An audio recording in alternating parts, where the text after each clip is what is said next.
And we're back. So tonight I want to go back to a topic that we covered probably about a week ago, which is the Belfast knife attack. And what's interesting about that is we're going to take a look at a few clips tonight. I want to look, and again, we're going to go right back to the media coverage because I think it's really important to show how language is used to manipulate and frame reality even in the face of horrific, sort of visceral horror. But the way in which a society, ostensibly a free society, is managed is by how these stories are told and what they are allowed to mean.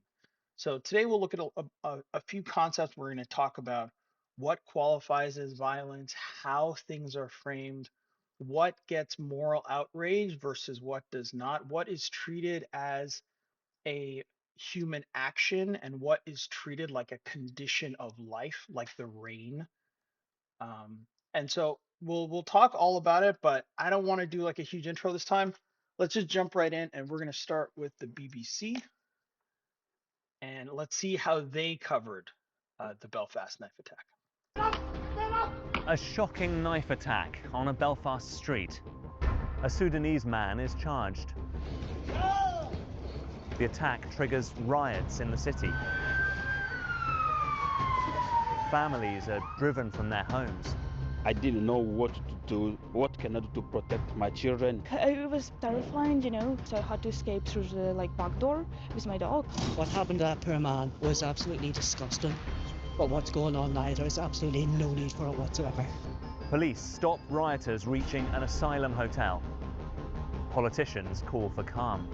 Those organising these protests claim they're doing so to protect communities. In fact, they're doing the very opposite. So how did the unrest happen, and what comes next? Okay, so that's their intro. Couple things worth noting right off the bat. Number one, the phrase knife attack is going to happen a lot. It's also very interesting that this man survived the attack. One thing you didn't see there is the his family, his friends, himself. I mean, he is alive. No one has asked, like again, in the short package that's been presented to you, what is this all about? Someone was quote unquote knife attacked, and we'll look at how they present those details. The rest, but this is not a story about that. This is a story about the response to that. And that is very telling because what it does already is it primes you to think about it that what happened is in the past tense. It's not an ongoing problem. It is a past tense. The ongoing problem is the response. Monday's knife attack shocked and horrified the people of this city, and some of them turned to violence. The incident that triggered it was a brutal... This is the first time they've used the phrase violence, I believe, in this package. So what happened, what you're looking at on screen is a knife attack. What the other people are doing, which is burning buildings, smashing glass, kicking doors, that's violence. What you're looking at is an attack. Just keep that in mind. Assault caught on camera. It left a incident that triggered it was a brutal assault. Hang on. Notice that? Knife attack? Now it's just an assault. It's brutal. They have to characterize it, but now it's an assault. Caught on camera. It left a man in hospital with serious injuries, including the loss of an eye. Serious injuries, including the loss of his eye. What they don't say is that first of all, they do it, and CBC did the exact same thing. They say the loss of the eye. The eye was lost, as if he was walking down the street and he, turned to look at a lamppost and his eyeball fell out. No, he was held down by this man. The guy tried to cut his head off, and in the process sliced up his eye or otherwise gouged out his eye so badly that it was either removed at the scene or had to be removed by doctors. And all of that horrific description is sanitized and laundered into he lost his eye. Since then, Belfast has seen disorder and destruction, with masked gangs targeting. Again, since then, implying that yes, something bad kind of happened. Some guy lost his eyeball somewhere. But since then, so as if to say, Belfast was doing exceptionally well. Then this very tragic attack happened, which number one, we're not going to talk about him. We're not going to focus on what happened to him. Who was he? Who was the guy? What happened to him? Why did this happen? What were the extent of his injuries? Can you describe his injuries? What was the weapon that was used? What did the public do? Anything. What is his family saying about what happened? What is he saying because he survived the attack? Totally dismissed. Now they're presenting it as Belfast is peaceful. There was a knife attack or an assault where some guy, quote unquote, lost his eyeball. And now there's violence. So again, the viewer is primed to say that, to see that, okay, what I'm about to look at is they've already put what happened in the back burner. It's like, yeah, there was some type of assault, some guy lost his eye, sounds very bad, but let's talk about the violence. Targeting immigrants, smashing windows and burning cars. Smashing windows and burning cars. Look, I think we can all agree, not the best. However, that also describes an average championship victory celebration. Cars get burned, you know, uh, windows are smashed. That's a thing that happens. What doesn't happen is a guy is walking down the street and some guy jumps on him, tries to cut his head off, and gouges his eye out with a knife. That's what doesn't happen. Generally, at least it didn't used to happen. Disturbing scenes sparked by one horrific incident. Let's start with that attack, late evening on Monday, the 8th of June. Police say they arrived at the scene within minutes of a report of a stabbing incident shortly after 10:30 p.m. A video of the attack started circulating widely online around an hour after the incident, including by far-right activist Tommy Robinson, whose real name is Stephen Yaxley Lennon. We're not showing you the whole video because it's too graphic. It shows a man kneeling on another man, pinning him down and attacking his head and neck with a knife.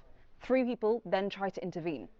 Less than 12 hours later, on Tuesday morning, local police said a man in his 30s, believed to be Somalian, has... Okay, let's stop here right now. So, let's go back and take a look at what they've actually said. Incident shortly after 10:30 p.m. First thing they say is, sorry, let's go back one more step. On Monday, the 8th of June. Monday, the 8th of June. Okay, so let's look at everything that they're about to present. Police say they arrived at the scene within minutes of a report of a stabbing. They arrived within minutes. What does that mean? Technically, any amount of time greater than 60 seconds is within minutes. Was it an hour? Was it 2 hours? Yeah, I'm sure it wasn't nothing, but they say that like arrived within minutes as though the police are on top of this. They were there as quick as humanly possible. They handled the situation. What they're trying to do is begin to set up a situation which they want you to believe this was a rare incident that as random as like getting hit by lightning. The police were there within minutes, and so what you're supposed to do is take from this that the police have this all under control, and which will make the protests illegitimate later on. Incident shortly after 10:30 p.m. A video of the attack started circulating widely online around an hour after the incident, including by far-right activist Tommy Robinson, whose real name is Stephen Yaxley Lennon. What does this have to do with anything? Notice they haven't told you the name of the victim. They haven't discussed his injuries. There's been no speaking to his friends, his families, his colleagues, nothing. But they took time out to tell you far-right activist Tommy Robinson and his real name. Like, this has literally nothing to do with the story. He didn't doctor the video. He's not claiming that something that happened that didn't. He's simply showing what happened.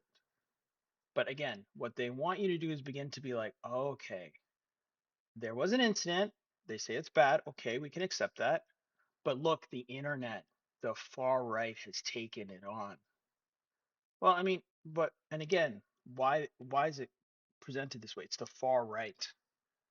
But shouldn't everyone be horrified by this? Shouldn't everyone be outraged that this is happening? Shouldn't everyone want to get to the why is this a far right concern that a man got his eyeball gouged out? Why is this a far right? And again, you're not supposed to question it. You are supposed to view this and go, "Oh, it's online. Far right. Well, I'm not far right. So the far right is doing something." And we've already forgotten about the incident.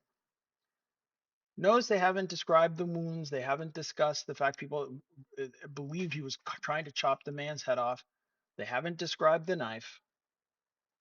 And let's be fair, maybe they'll get to it, but let's see.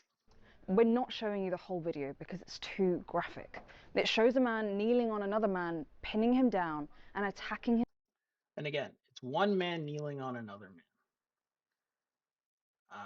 Do you think they would have thought it relevant if you reversed the ethnicities of these two people?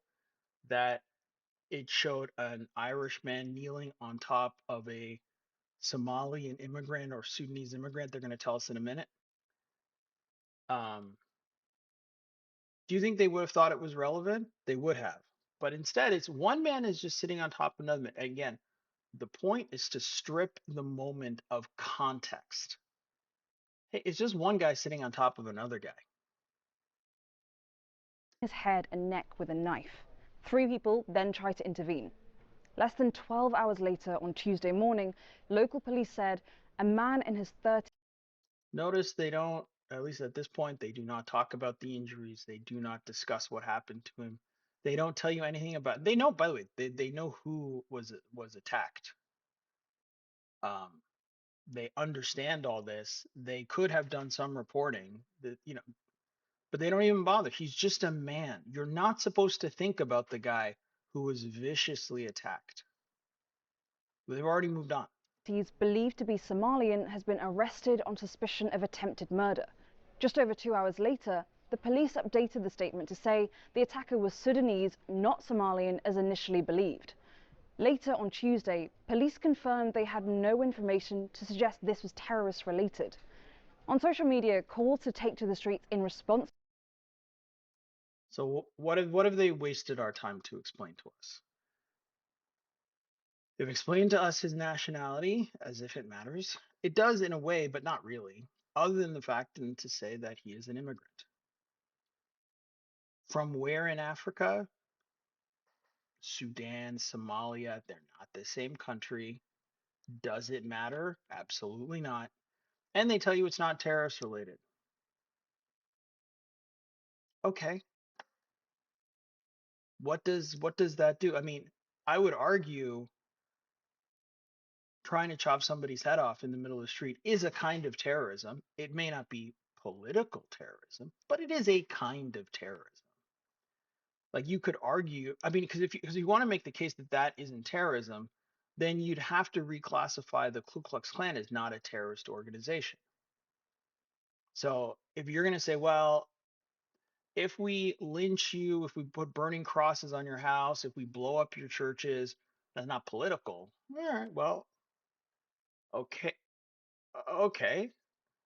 It's a weird position to take because it is an obvious kind of terrorism. And again, the directionality is really important because this is an immigrant committing a vicious attack on a native citizen in that citizen's country. So if you sort of step back and look at it, you have an immigrant who has gone to another country, asked to be let in, has been let in, and has then attacked those people.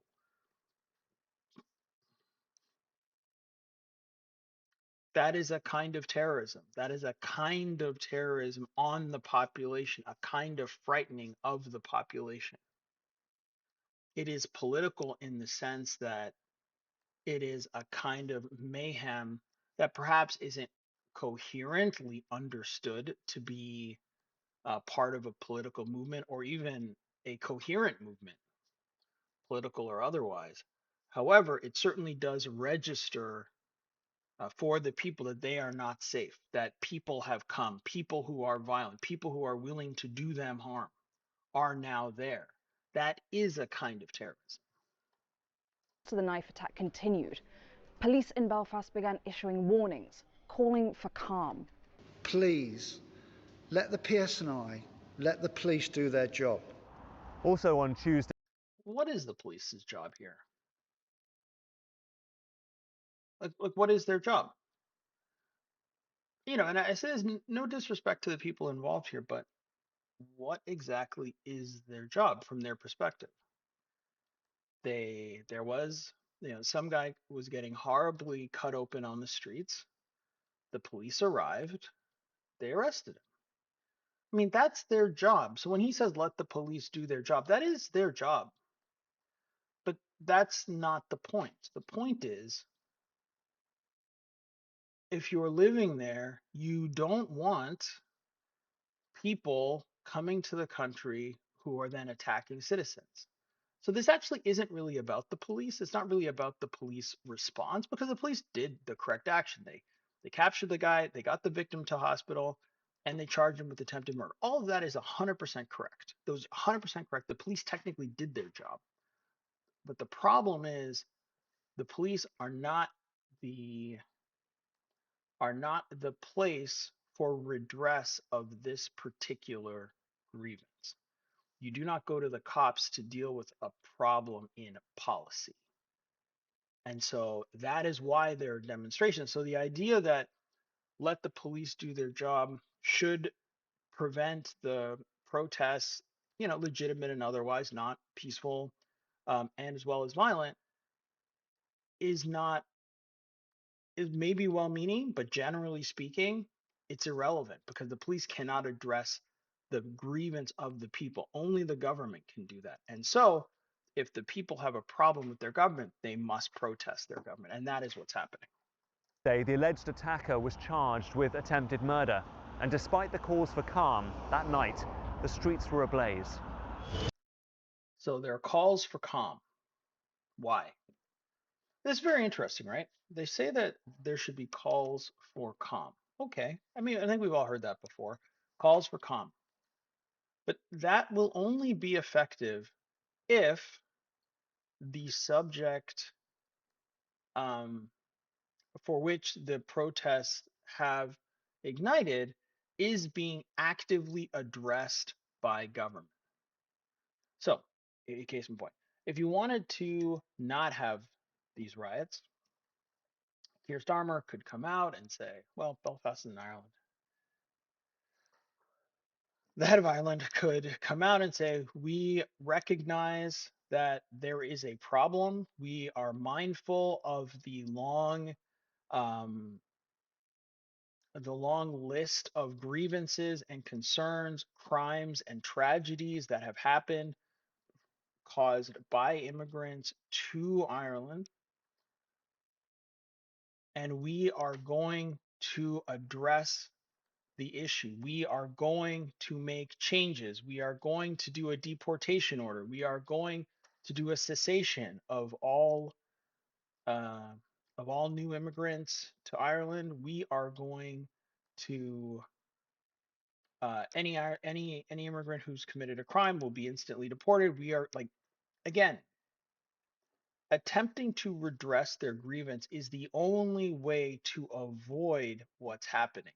But you'll notice that what they said in the beginning is let the police do their job, but the police are irrelevant in this scenario. It isn't the police's job to determine refugee policy. But notice who's missing in all this: the government. This is talked about like a crime level, like this is police and police, but it's not. The criminal is in custody. There is nothing else for the police to do. He's been charged with murder. The state, at the at the judiciary level, the state is operating correctly. It's also doing its job, but it is not solving the problem because it is not their problem to solve. That's the difference. This is what a small minority of people in Belfast considered the best response to a serious stabbing. So, what do we have here? Small minority. And you look at the fire and it's like, well, actually, well, they think this is the best response to a stabbing. Actually, they don't. This is a response to a government that is indifferent to the plight of the citizens who live in the country. And when you put it like that, this looks pretty mild. When you put it like that, this response seems exceptionally tame to the years, and I believe it was Martin Luther King that said, when you make, I'm going to butcher the quote, when you make peaceful resolution impossible, you make violent revolution necessary. You'll have to forgive my shady memory of that quote, but that fundamentally that is what it is. If people could go to their government, if the government got on TV and said, "We hear you, we understand, this is a horrific crime. We are going to take very specific action tonight. We are convening Parliament. We're convening the House of Commons. We are shutting down we are putting migrants back. We are canceling every pending immigration paper into the country from North Africa and South Africa, basically from Africa and the Middle East. We're doing a blanket ban on travel, exceptional vetting. If you are in process, I'm sorry, you will be removed from the country. If you're not gainfully employed, you will be removed from the country. If you are in council states, you will be removed from the country. And had they done that, this wouldn't be happening. But instead of that, they decided to do nothing. And that is why the violence has erupted. Violence rarely springs up out of nowhere. Almost always it comes from um, a deep-rooted problem which they could not get redressed through peaceful means. Homes were targeted and burned. Families had to be led to safety through the flames, rescued by emergency services, risking their lives in the most dangerous situation. It's what the authorities feared all day, what they warned against and pleaded not to see. Are they really risking their lives, though? Like, don't get me wrong. Fires could kill somebody, but I mean, are they really risking their lives? Probably not. Probably not. Like, walking around fire is not exactly risking your life. Like, I drove through a wildfire, like not right through, but there were wildfire on all sides of the highway. That was super scary. But I don't go around telling people that, I risked my life because I drove by a fire. The condemnation came quickly and was widespread. Again, condemnation comes quickly, but there's no recognition of the problem. Where was the condemnation of the initial crime? And again, we've already forgotten about the crime. 3 minutes in, what crime?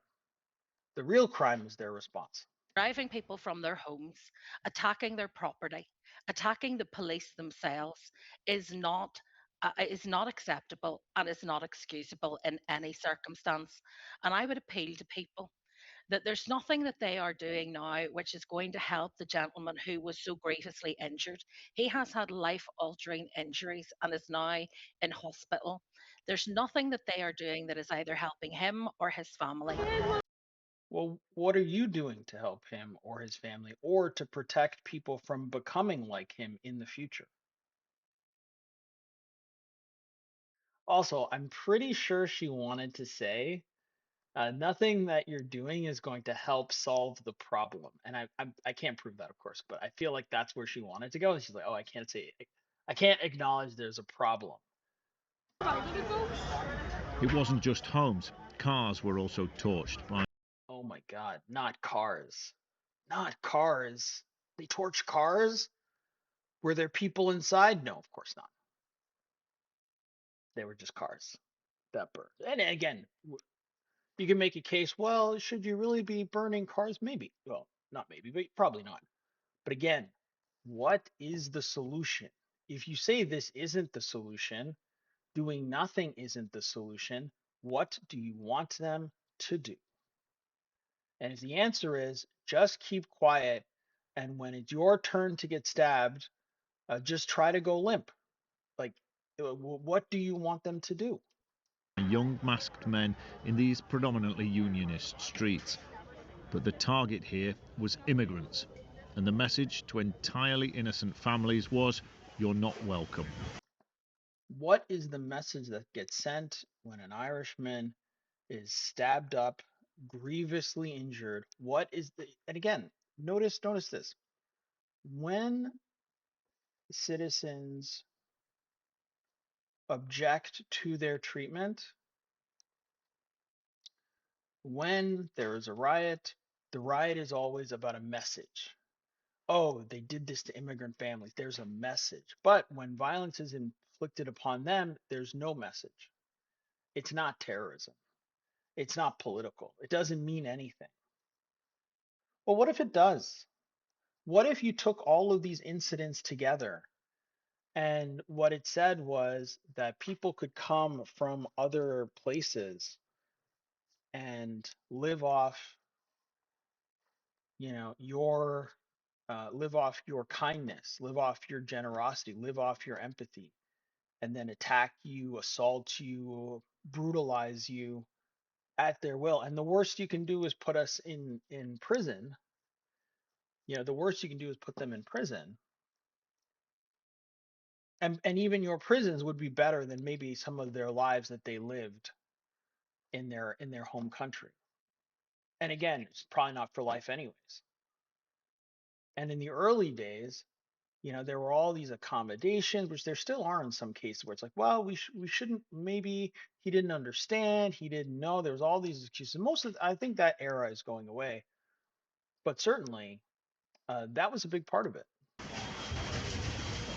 In the north of the city, more people were forced to flee, including an African family who've lived here for 20 years.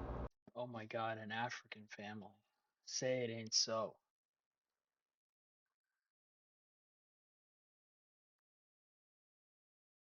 Not, and look, and what did they say? Oh, they've been there for 20 years. Like what is that? Like what is that supposed to mean?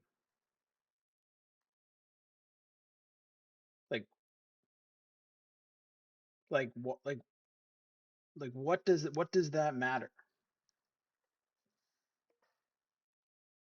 I mean, they might as well have said, well, there was an African family that has been here for so long that they were here when the third X-Men movie was made.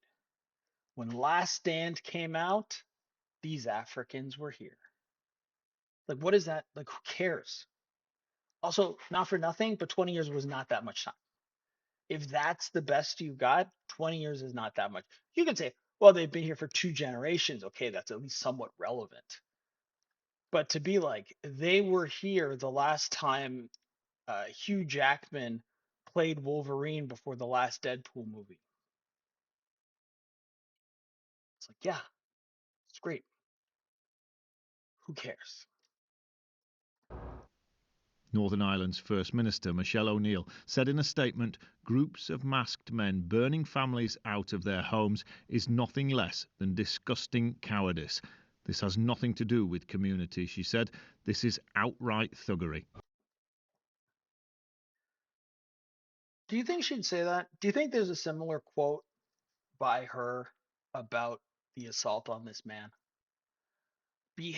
Trying to behead an innocent man on the streets of Ireland is nothing less than disgusting cowardice.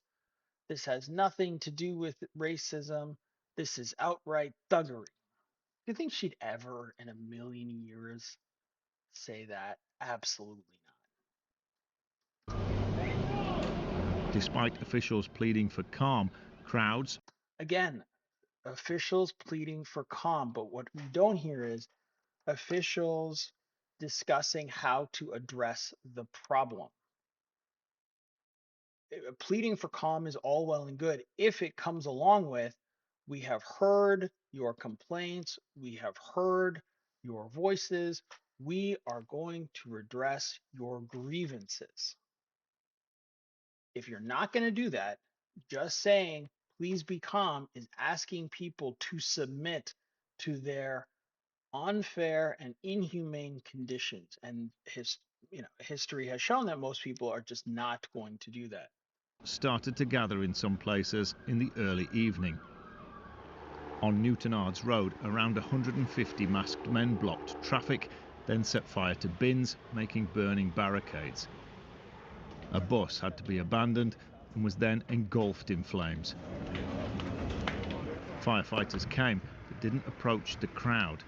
Police officers also stood back for a time. Then the crowd moved round the corner and focused their anger on houses where they believed migrants or asylum seekers may be living. This is one of the side streets just round the corner from where the bus was set on fire. This is where... Oh, thank God he told us how close he was to the bus. I was really worried. I'm sure you were as well. You're like, oh, but yeah. But how close are you to the bus that was on fire? Oh, great. Guys, he's around the corner. He's around. I know you're worried. He's around the corner from where the bus. People's homes were targeted. They're still damping down here. It's clear just how much of a risk there actually was to people's lives. It's not exactly clear. Like, I mean, you could argue that certainly is not great to have part of your house on fire, but if you look, almost all of these buildings are still very much here. So it's not at all clear how much of a risk there was to people's homes. There were peaceful protests in other parts of the country, and this was Southampton, where Henry Novak's killing and his murderer's sentencing was the backdrop to this round of racial unrest. In Northern Ireland, that spilled over into pockets of violence. The authorities are insisting these scenes must not be repeated. If the scenes must not be repeated, why don't you try to address the issues that caused it? As night turned to morning, our reporter saw scenes of devastation left behind by the rioting and a community on edge. This is the reality of what happened here. Hey, can we get a really tight shot in of perhaps the one house that was burned? This is the reality. This is the reality. The sun doesn't shine on this street.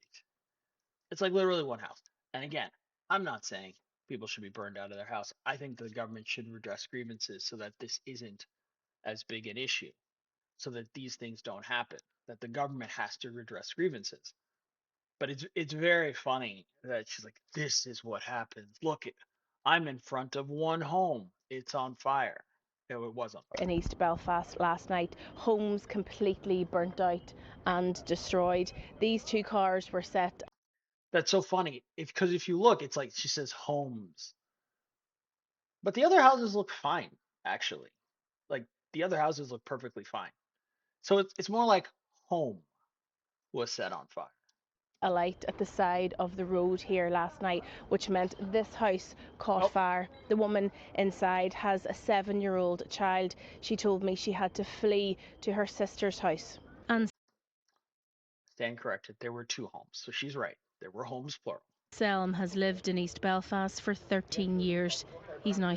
Again, these dates are killing me. 13 years.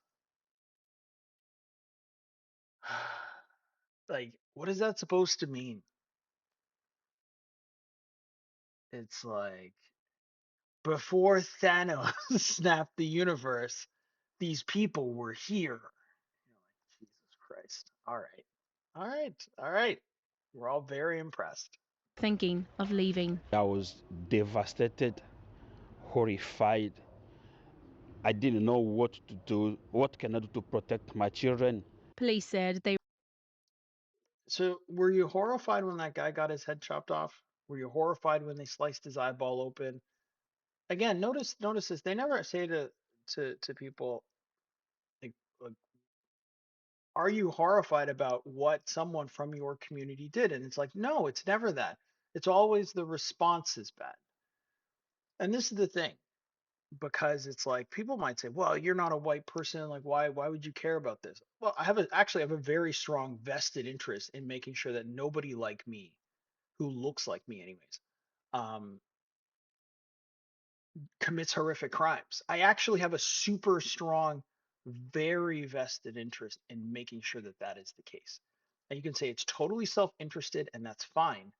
But actually, I have a very strong interest in making sure that if people who look anything like me, like, yeah, and also we could say generally speaking, I don't want anyone to do these kinds of crimes. But if we're talking about specifically related to me, I don't want anyone who looks like me committing any kind of crimes against anybody, anywhere, ever.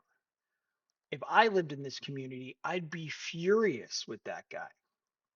I would get on TV and I would say they should hang him in the public square, because he is actually the reason why this is happening to my family.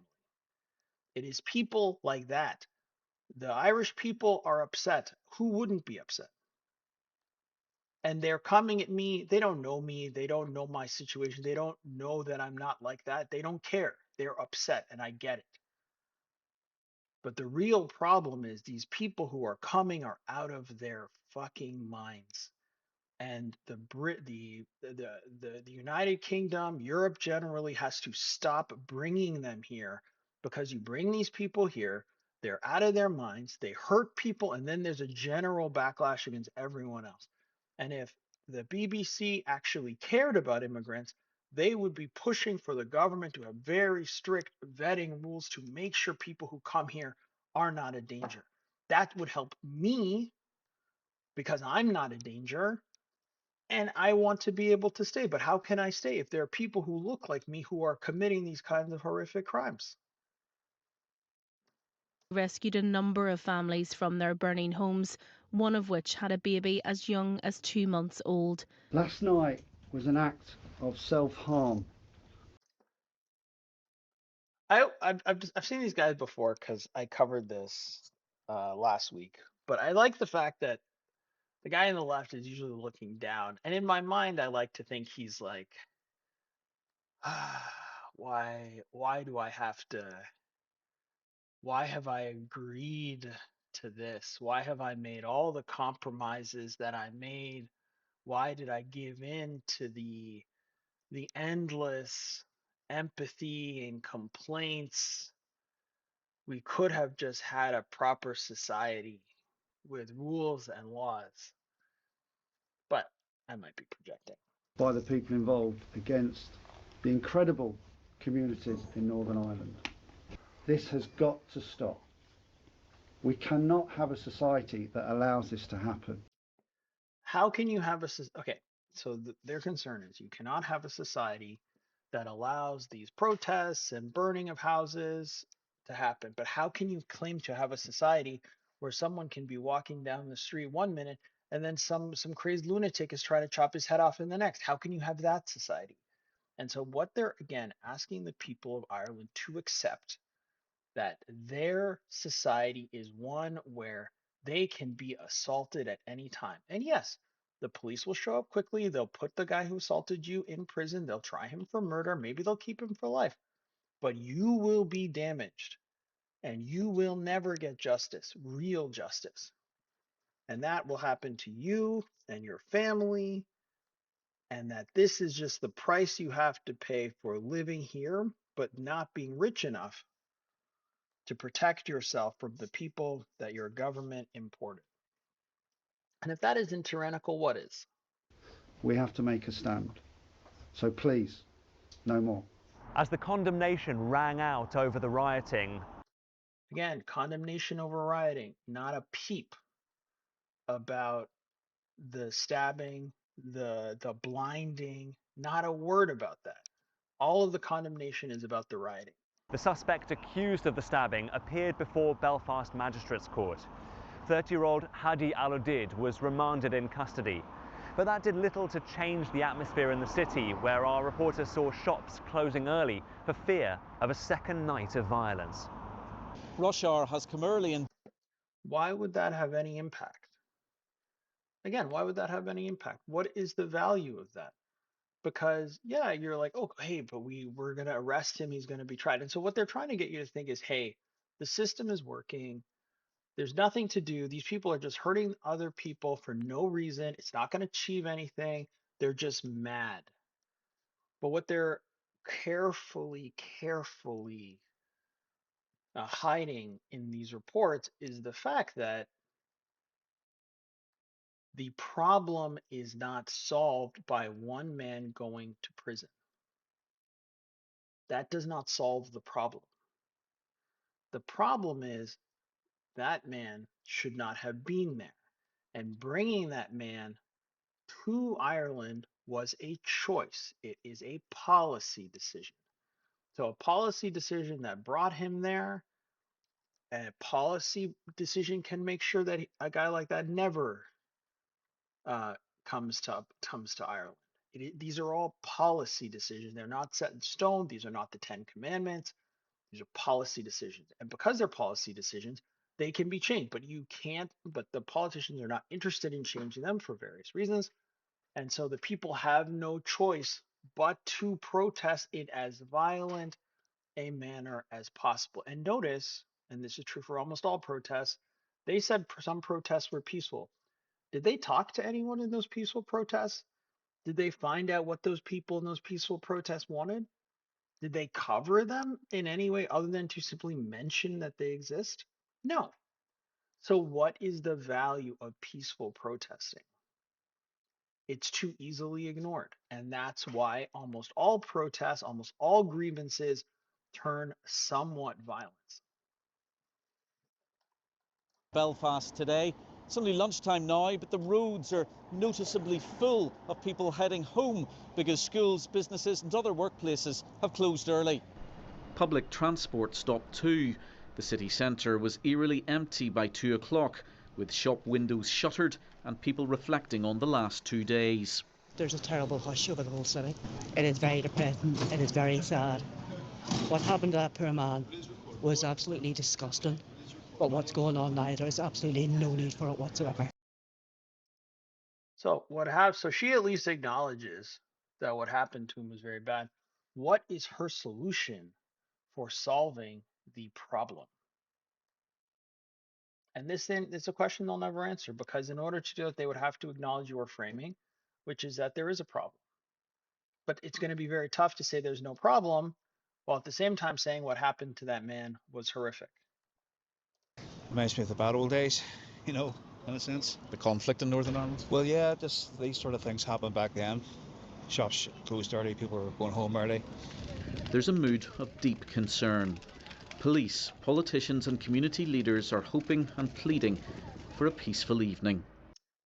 Notice how the most powerful people in society always act in these moments as if they're totally powerless.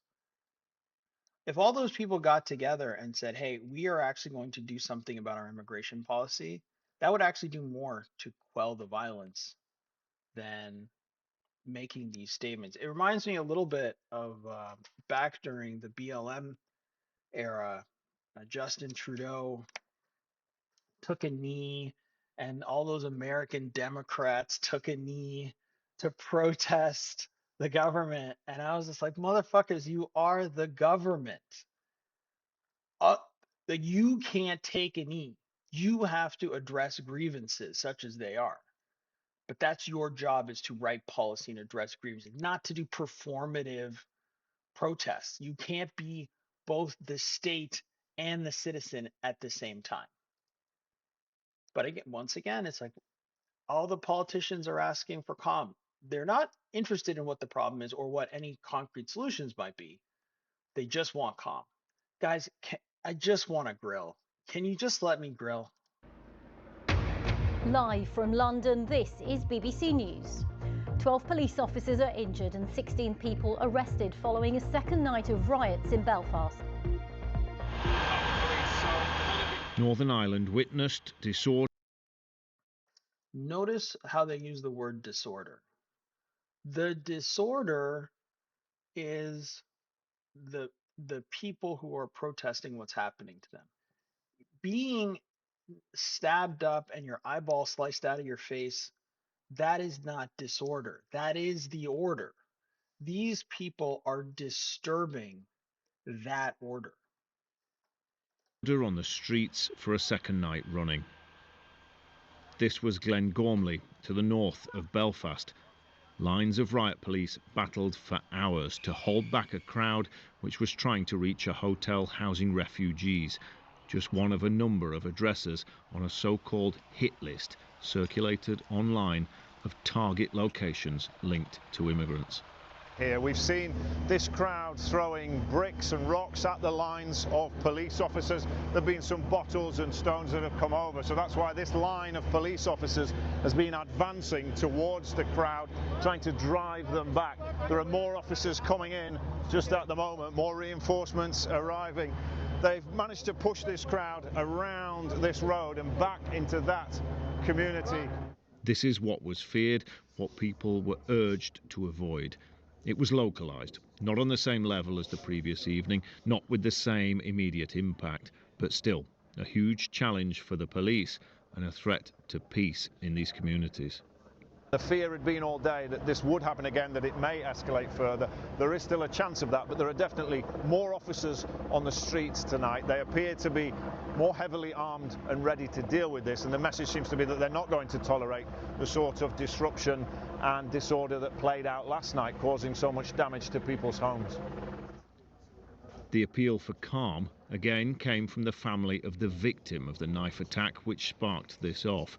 They said, "We have witnessed a lot of false information circulating on social media, which is now forcing us to clarify that our loved one is in fact in a stable condition.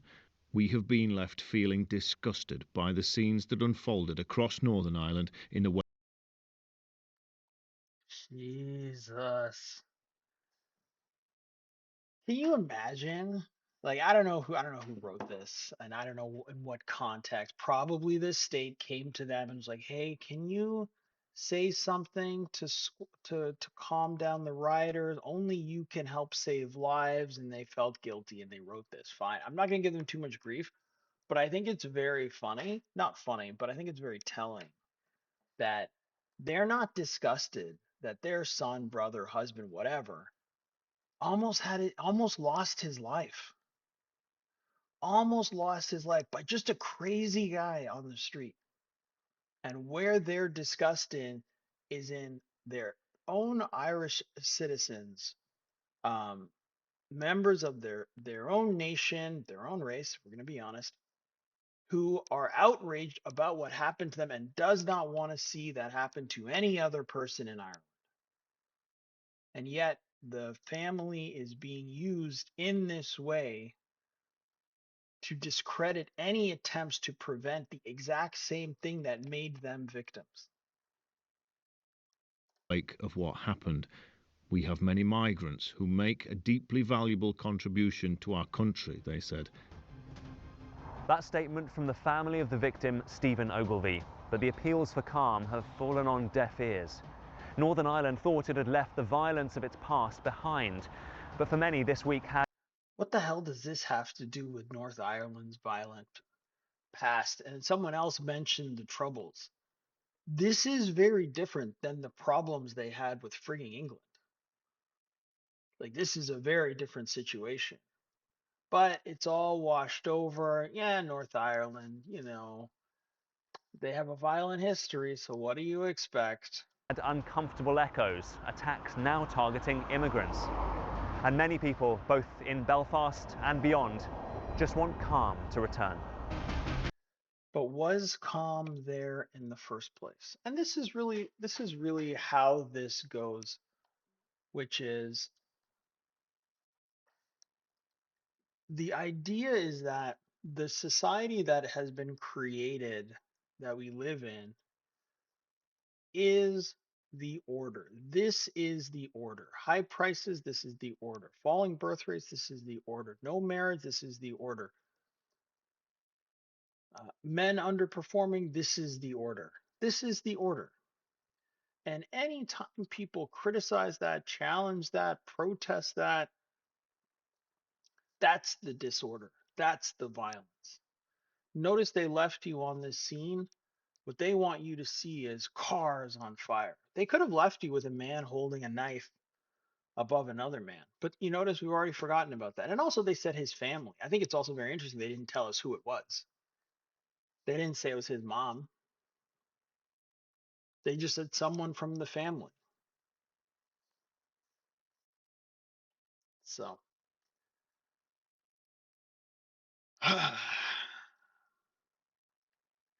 in the end, when we look at these things and we look at these incidents, it really behooves us to think really clearly about what exactly it is that we're being told. What are the words that are being used? I'm a firm believer in that words are like magic.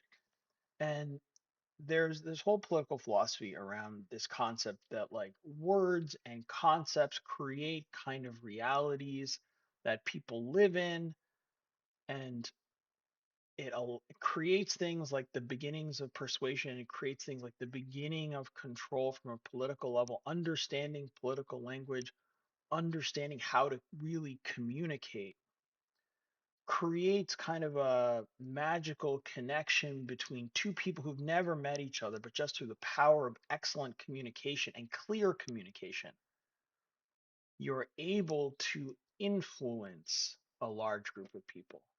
And what we see with the media is that these are very specific tactics that you can break down, you can sit down, you can look at, you can spend an hour looking at. Really, it was only a 10-minute clip, but we spend an hour on it. Why? Because it's super important to be able to do this kind of analysis to the point where it's just super instinctive when you hear it. That when you hear it, you immediately like, that's a rhetorical trap. This is a framing device. How come they're not including that? Who is this? And so hopefully you got some value out of that as we looked at this. I'm going to do a few more. I actually found a few clips like this talking about this incident, but I'll do that one tomorrow. And that's it for me. Have a great night.